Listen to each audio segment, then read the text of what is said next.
Seeing young puppies in rescue will always break my heart. The first few months of a dog's life are the most important. These formative stages of socialization, growth, and development shape the adult they become. And for some, this is happening in rescue. But when a puppy is also recovering from a major injury, the risk to their development is huge.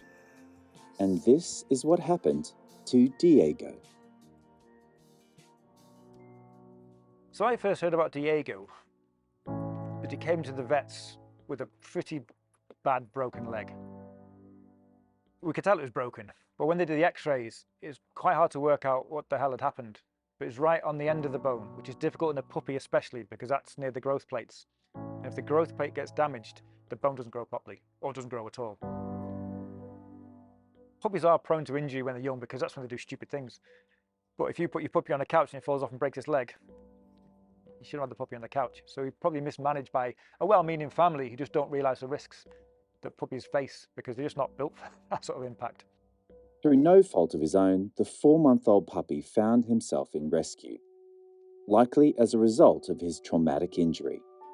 That's a big surgery. So if he wasn't insured, that's several thousand. So it's most people couldn't afford that. So as always, the rescue centres pick up the pieces. Now in the care of North Clwyd Animal Rescue, their incredible vet team could focus their attention on fixing the poor puppy's broken leg. So it wasn't a straightforward fix, and the choice was have a go at a very complicated operation or just take the leg off, which is never really a great option for the dog. It's kind of a perfect storm of everything you don't want to happen. You don't want a puppy with a broken leg. You don't want a bone broken where it was broken. You don't want to be in a rescue centre. So again, a lot of people came together at the right times to do the right things and got that one little dog through it. The courageous decision was made to give Diago the best possible chance at life, so the entire team tirelessly fundraised for his surgery with an orthopedic specialist. Yes, the surgery was an expensive one. So we did fundraising for it and had to put some of our own funds towards it as well. And I'm no vet, and I'm definitely no surgeon. But the drawings and the plans they sent through of what they'll do, it looked complicated. And then when the x-rays came through, the actual repair that was done, steel plate with several screws. And normally it's one or two to hold it in place. And it looked like a horror show, to be honest. They sounded confident, but you could tell they were thinking we're thin ice with this one. Amazingly, Diago's surgery has gone well, and after 3 days, he was discharged back into the care of the rescue vet team. With any sort of puppy and a broken bone, we can't have them running, jumping, playing, we can't have them being puppies, because if they aggravate it, it can just be a disaster. So he's on strict crate rest for, I think, the best part of 9 weeks. So by the time he was out and about and walking around and we were confident the bones were strong enough to take normal puppy action, he'd become quite agoraphobic and didn't want to leave the vets. So he'd be in the vets quite happily, go out for a pee and come straight back in. He had no interest in the outside world, which isn't good for a young puppy who should be out socialising and seeing everything.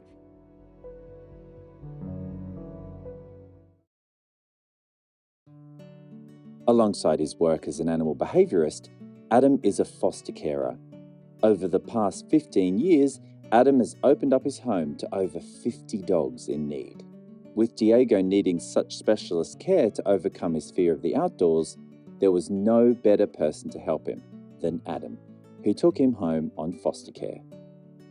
And he was quite a cool puppy, actually. He sort of hung out and watched, and because he'd been kept in quite a small environment, positive and friendly, but small environment, he hadn't had any sort of negative experiences. So I just led him into the world slowly. So we sit in the back garden, he's like, oh, it's okay. After a couple of days in the back garden, put a lead on and stuff, and he got used to that, then the front garden, then walks, and then I still have to be very careful because the muscles were still growing.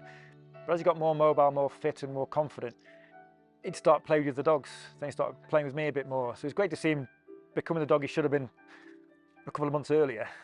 So dogs are great for moving on. You know, if they feel good, they just carry on. They don't remember yesterday that was bad. They just try and be positive and try and move on, and they're good at it. And he took to it like a duck to water.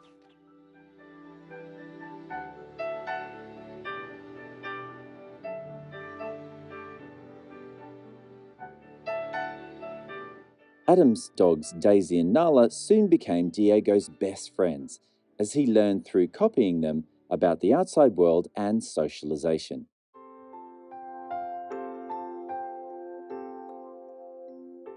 And he went from strength to strength to strength. And then they ended up took him to a dog show. And I was judging the dog show for the rescue. So I clipped into my belt.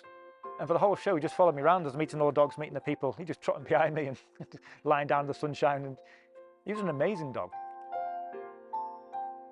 From a dog too scared to leave his crate to happily walking around a crowded dog show, it was evident that Adam's work was done, and he could now start looking for a family to adopt young Diego. So a few families applied for him, but I wanted him to go with a dog because he adored my dogs and took a lot from them. He used to follow them and copy what they did, which is a good example. So I wanted to, a family, a young family, an active family, we've got with a dog who can, teach him and show him. So a family up the coast who lived near the seaside, which is good. So we went with them, and again, it was going to be the daughter's dog. She was active and wanted to go walking, and their dog was great, and the dad knew what he was doing. So it's a perfect little family for him.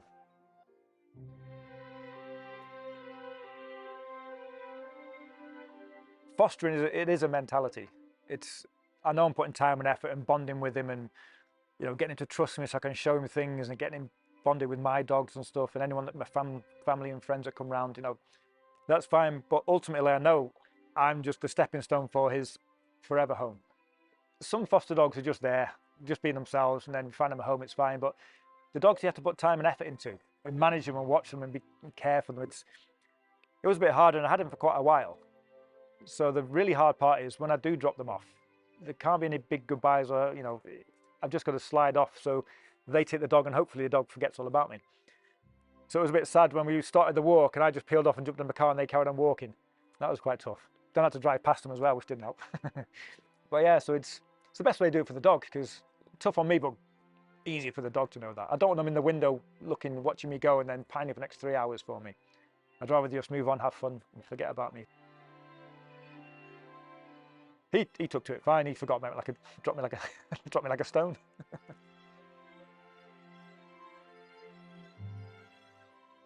So he's now living a fantastic life with them. They sent a few updates and he's absolutely loving life.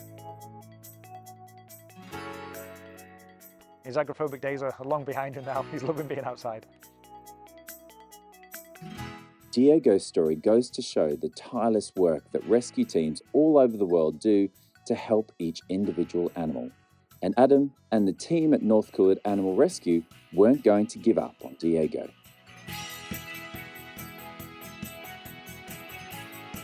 To see more remarkable rescue stories, please subscribe to the channel, and why not give this video a thumbs up to help me help more rescue animals here on Rescue Vet. Bye for now.